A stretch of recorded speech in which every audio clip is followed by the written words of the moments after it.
South Africa ने इस वक्त 150 पर 3 खिलाड़ी उनके आउट हैं और ये जो पार्टनरशिप है इसको तोड़ना पाकिस्तान बॉलर्स के लिए एक बड़ा इम्तिहान बन गया और ये पाकिस्तान के हक में अगर ये पार्टनरशिप टूट जाती है, क्योंकि डे एंड पर अगर ये पार्टनरशिप गई वहां तक तो ये खासी मुश्किलात पाकिस्तान के लिए हो जाएंगी। इससे पहले हमने ऑस्ट्रेलिया और इंडिया की बात कर रहे थे। गौतम गंभीर जो बीइंग कोच जो है ना, उनको बहुत सी नाकामियों का सामना करना पड़ा, जिससे सलमान भट्ट साहब ने भी बताया था कि वो जो सूरत हाल है वो खासी नाजुक उनकी गई। उसके बाद हमने देखा कि विव लक्ष्मण जो है वो भी पाइपलाइन में मौजूद हैं, लाइन में लगे हुए, जैसे गंभीर साइड पर होंगे और अब बहुत ज़्यादा प्रेशर है गंभीर पर कि इन्हें साइड पर कर दिया जाए। जिस तरीके से एमएस साहब राहुल ड्राविड साहब गए थे ना बीइंग कोच, एक अच्छी यादें लेकर, एक विनिंग स्ट्रीक पर थी उस वक्त इंडियन टीम, एक अच्छा ट्रैक रिकॉर्ड उस वक्त चल रहा था। गंभीर के आने के बाद जो है ना वो मामला खासा गंभीर हो गया है। तो ड्राविड और इनका अगर कंपैरिजन किया जाए तो क्या अगर हम टेस्ट क्रिकेट में कप्तानी का रिकॉर्ड भी देखें तो बहुत ड्रास्टिक चेंज आई है गौतम गंभीर के आने से। और जाहिर है कि दोनों कोचेज जो राहुल ड्राविड हैं और गौतम गंभीर हैं, दोनों के नफ्सियात में बहुत ज़्यादा फ़र्क हमें देखने को मिलता है। और रोहित शर्मा जो है वो राहुल ड्राविड के साथ बहुत ज़्यादा कंफर्टेबल नजर आते थे। उसका रीज़न एक ये था कि राहुल ड्राविड जो है वो ऑन फील्ड डिसीजन में बहुत ज़्यादा इन्फ्लुएंस नहीं किया करते थे। तो अगर हम ये देखें तो रोहित शर्मा ने जो है वो 16 मैचेस में कैप्टनसी की राहुल ड्राविड की कोचिंग में, जिनमें से 10 मैचेस में उन्हें कामयाबी हासिल हुई और 4 मैचेस ड्रॉ हुए। सिर्फ 2 मैचेस में शिकस्त का सामना करना पड़ा। जबकि गौतम गंभीर के आने के बाद रोहित शर्मा ने कप्तानी में भी डिप आया और 8 मैच जिनमें उन्हें कप्तानी की, उनमें सिर्फ वो 2 मैचेस जीतने में कामयाब हुए। इससे पहले आपको याद है कि न्यूजीलैंड की होम सीरीज़ के अंदर भी जो है वो उनको क्लीन स्वीप हो गया था। तो यकीनन गौतम गंभीर की जो अपनी पर्सनैलिटी है उसने भी बहुत ज़्यादा इन्फ्लुएंस किया है इंडियन टीम के अंदर, जिसके गालिबन नताइज जो है वो हमें देखने को मिल रहे हैं ऑस्ट्रेलिया वाली सीरीज़ के अंदर। बहरहाल सलमान भट्ट साहब से भी इस बारे में हम पूछ लेंगे। अच्छा, उससे पहले आकिब कुरैशी साहब, अगर ये सलमान भट्ट साहब हैं सर, ठीक है। अच्छा भट्ट साहब, ये हमने अभी कोचिंग की बात कर रहे थे आपने भी, और गंभीर में अगर कहा जाए कि राहुल ड्राविड जो है वो सक्सेसफुल कोच रहे, अब ये हमने देखना है कि गंभीर के फौरन बाद लक्ष्मण भी जो है वो लाइन पे लगे हुए हैं, तो ये कोई फ़र्क है कि ड्राविड काफ़ी सीनियर थे और गंभीर चूंकि इन 3, 4, 5 प्लेयर्स के साथ खेलते रहे हैं, तो ये फैक्टर भी बहुत ज़्यादा इस पर इम्पैक्ट कर रहा है? देखिए, ये फैक्टर तो है और बड़ा इंपॉर्टेंट फैक्टर है। जब आप इकट्ठे खेले होते हैं तो आपकी बात का वजन डिफरेंट होता है अपने टीममेट के साथ, लेकिन जब आपने किसी को एज ए स्टार देखा और आप उसको देख के इंस्पायर होकर बड़े हुए हो तो उसकी बात का जो वजन है वो बिल्कुल फर्क होता है। दोनों की तबीयत में बेतहाशा फर्क है, दोनों पे लीड करने के अंदाज में फर्क है। गौतम गंभीर की पर्सनैलिटी बिल्कुल डिफरेंट है और ये specially towards the end of the career जब प्लेयर जो है बीच में टीम के बड़े बड़े स्टार्स हों तो फिर मैन मैनेजर ज्यादा अच्छा होना चाहिए। मैन मैनेजमेंट, आपकी कम्युनिकेशन, आपका कन्वे करने का तरीका, किस वक्त बात करनी किस वक्त नहीं करनी, ये सारी पिक एंड चूज बड़ी इंपॉर्टेंट हो जाती है when you are dealing with superstars specially. तो एंड ऑफ द डे जो मर्जी आप कह लें प्लेयर्स को, लेकिन जिन प्लेयर्स ने अपने करियर में इतना अचीव किया होता है तो उनके अपने बड़े strong opinions over a period of time develop हुए होते हैं। तो मे बी इट्स समथिंग जो कि अच्छी नहीं गई हो इनसाइड द ड्रेसिंग रूम, हो सकता है। और ये कोई ऐसी कोई चंबे की बात नहीं है कि किसी ड्रेसिंग रूम में ऐसा हुआ नहीं होगा, अक्सर ड्रेसिंग रूम में ऐसा हो जाता है, स्पेशली जब इतनी लंबी सीरीज और इस तरह की कारकर्दगी चल रही है और इससे पिछली सीरीज भी व्हाइट वॉश हुई हो, तो ये चीजों के आने में तो देर नहीं लगती। जी हाँ साहब। जी देखें, इसमें इस तरह से भट्ट साहब ने कहा यकीन अभी पाकिस्तान क्रिकेट में कुछ अर्सा पहले मोहम्मद हफीज़ जो है वो पाकिस्तानी टीम के हेड कोच और डायरेक्टर बने थे, तो वो उनमें से बहुत सारे प्लेयर्स ऐसे थे जो मोहम्मद हफीज़ के साथ खेले हुए थे।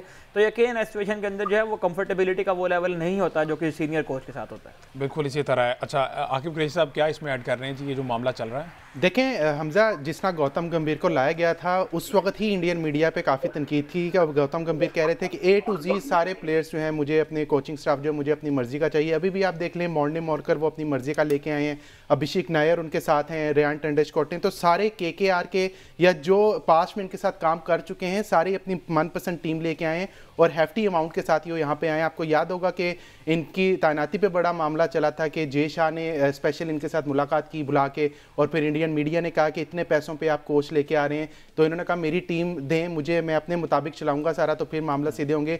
लेकिन अनफॉर्चुनेटली अभी तक जो है अभी तक इस तरह के मामला सही नजर नहीं आ रहे। और मुझे ये वाला मामला देख के वो वहाब रियाज मैं भी यही रिपोर्ट करने लगा था कि शायद ये कहीं वो वाला मामला तो नहीं बिल्कुल, जिसने अभी सलमान भाई ने बात की कि जो है वो गौतम गंभीर क्योंकि उनके साथ खेले हुए हैं तो उनकी बात में ऑब्वियसली साथ वाले लड़के का इतना वजन नहीं होता।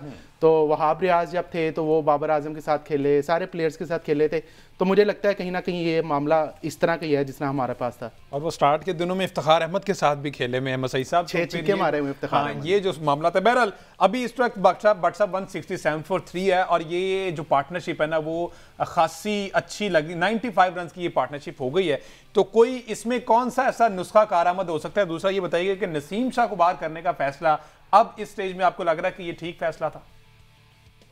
देखिए, अभी तो मैच का आगाज है, पहला दिन है, अभी तक तो साउथ अफ्रीका जो है वो जरा कंट्रोल में नजर आ रहा है, और अगर ऐसे ही चीजें चलती रही तो मेरा ख्याल है कि जो दो चीजें पहले मेंशन किया बड़ी इंपॉर्टेंट है कि जो टीम में चेंज किया वो रेलेवेंट नहीं किया। एक ऐसी पिच पे जिसके पे ना ज्यादा पेस है, ना बाउंस है, ना मूवमेंट है, ऐसे में नसीम शाह को आपने बाहर कर दिया जो आपका सबसे तेज बॉलर है, और आप लेकर किसको आए? अब आपके दो बॉलर एक जैसे हैं, मीडियम पेसर्स हैं, और बैटिंग साइड को पता है इनका पिछला गेम है ही नहीं, इनका कोई लेंथ का चेंज जो है वो इफेक्टिव होना ही नहीं है। तो अनलेस पिच में कोई जान हो, कोई मूवमेंट हो, एयर में कोई बड़ी एग्जैजरेटेड मूवमेंट हो, उसके अलावा तो ये इतने इफेक्टिव इनके लिए मुश्किल है इतना इफेक्टिव होना इन कंडीशन में। तो अब और ना पाकिस्तान ने यहाँ पे स्पिनर खिलाया, जबकि साउथ अफ्रीका ने वहाँ पे एक स्पेशलिस्ट स्पिनर खिलाया, तो नुमान इन फॉर्म भी थे और बड़ी उन्होंने बैटिंग भी परफॉर्मेंस दी इंग्लैंड के खिलाफ, उन्हें मौका नहीं दिया। तो मेरा ख्याल है कि स्ट्रेटेजिक मिस्टेक पाकिस्तान से हुई है, और अब इसको कवर आप देखिए कैसे करते हैं। आपने पहले ओवर भी नहीं कराया खुरम सदात को, रिकल्टन अब 99 पे खेल रहे हैं इसको। बिल्कुल ऐसे जी अहमद साहब। अच्छा, इसमें देखें अगर हमने जो शादाब खान की बात की थी तो उसमें अगर नसीम शाह के भी हम फर्स्ट क्लास के कुछ अगर निकाल के देखें रिकॉर्ड्स को, तो हमें उसमें भी ये दिखाई देता है कि बहुत ज़्यादा मिसिंग है उनके करियर के अंदर ये वाला एलिमेंट। अगर उनके टेस्ट मैचेस को निकाल दे तो उनके टेस्ट मैच के अलावा जो फर्स्ट क्लास तादाद है 5 साल में वो सिर्फ 16 मैचेस है, और उन 16 मैचेस में गो के उन्हें 48 विकेटें हासिल कर रखी हैं, लेकिन जाहिर है कि कंसिस्टेंसी नहीं है। 2021 से 2024 दरमियान उन्हें कोई एक भी फर्स्ट क्लास मैच नहीं खेला। यकीनन वो इसमें इंजर्ड भी रहे होंगे, लेकिन जाहिर इंजरी के बाद जब प्लेयर वापस आता है तो उसका प्रोसेस भी ये होता है कि उसको कुछ साइड मैचेस, कुछ फर्स्ट क्लास मैचेस खिला के जो है वो टीम में लाया जाता है। तो नसीम शाह का जो क्रिकेटिंग करियर है 5 साल का, उसमें भी हमें खास तौर पर टेस्ट क्रिकेट के अंदर ये देखने में आता है कि फर्स्ट क्लास क्रिकेट की जो है वो बहुत ज़्यादा कमी नज़र आ रही है इनके अंदर भी। ठीक है जी, इस पर तो फर्दर बात होती रहेगी और ये इस पर करना जरूरी है, क्योंकि बहुत से प्लेयर्स ऐसे हैं जो बाहर परफॉर्म करने के परफॉर्म नहीं कर रहे, इसके बावजूद आवाज़ें ये आ रही कि चैंपियन ट्रॉफी के लिए वो हॉट फेवरेट है, क्योंकि उनका असर रसूख जो है ना वो बड़ा तगड़ा है, वो बड़ा स्ट्रॉन्ग है, और उसकी बेस पे वो टीम में वापस आ सकते हैं, कम बैक कर सकते हैं तकरीबन कोई पूरा साल टीम से बाहर रहने के बाद। बहरहाल इस पर अगले शो में बात करेंगे। अच्छा कि डेली कोई ना कोई डेवलपमेंट हो रही है, मोहसिन नकवी साहब जो है ना वो बड़े फास्ट हुए हुए हैं, डेली नक्शा ही बदला होता है स्टेडियम का। अब स्टेडियम का काम कहां तक पहुंचा अगर कजाफी स्टेडियम की बात कीजिए, क्योंकि 6 जनवरी आपने कहा था कि फिनिशिंग की डेडलाइन उन्होंने दी है और आज गालिबन बिल्कुल 3 जनवरी हो चुकी है, तो कहां तक काम पहुंचा, उसके बाद फिर पीएसएल के पेज पे बात करते हैं। देखिए, हमसे 6 जनवरी को सीट्स जो है वो कंप्लीशन की डेडलाइन है। सीट्स तब तक जो है वो इनका जो इंफ्रास्ट्रक्चर है डिपार्टमेंट है उधर से बताया गया है कि 6 जनवरी तक सीट्स का जो है मामला जो है वो कंप्लीट होगा। उसके अलावा जो है कल से चेयरमैन पीसीबी मोहसिन नकवी मुख्तलिफ मीटिंग्स की जो है वो सदारत करेंगे, जिसमें कजाफी स्टेडियम की अपग्रेडेशन के हवाले से बातचीत होगी, चैंपियंस ट्रॉफी की तैयारी कैसे करनी है उसके हवाले से बातचीत होगी, फ्रेंचाइज मालकान को जो है एतमाद में लिया जाएगा, फिर लाहौर में शिफ्ट होनी है जो ड्राफ्टिंग आपकी उसका जो उस पर जो मुशावरत होगी, मुशावरत आल तो कंप्लीट कर ली गई है, फैसला फाइनल किया जाएगा।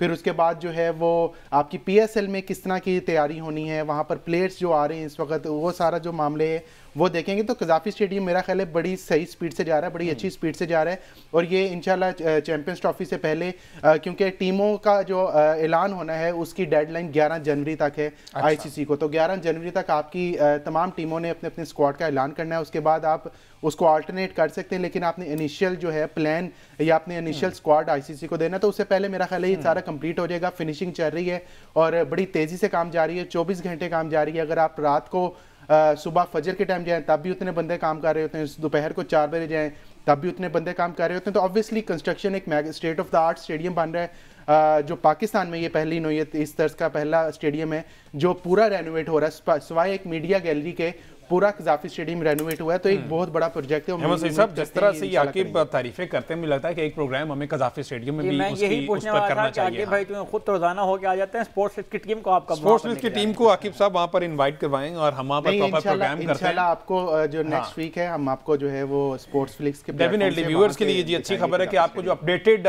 वहां पर सारी सिचुएशन है ना उससे हम स्पोर्ट्स फ्लिक्स में आपको आगाह करेंगे। यहाँ मैं अगर क्वेश्चन आपके जहाँ से पूछूं, गवादर से लाहौर मुंतकिल होने वाली बात आपने की है, देखिए हमने इसके ऊपर कल भी बात की थी। मेरा ख्याल है कि अगर पीसीबी को इस बात का अंदाज़ा था कि गवादर में नहीं हो सकती या पीसीबी न जाने कौन सी ऐसी वजूहात है जिनके बुनियाद पर इस मामले में नहीं और बहुत सारे मामलों में भी पीसीबी डिसीजन लेता है, फिर स्टेप बैक कर देता है। हमने तो ये सुना था कि जो ब्यूरोक्रेट्स होते हैं वो बहुत ज़्यादा मैनेजमेंट के हवाले से मशहूर होते हैं, तो पीसीबी ने अपने साथ बहुत सारे ब्यूरोक्रेट्स भी रखे हैं।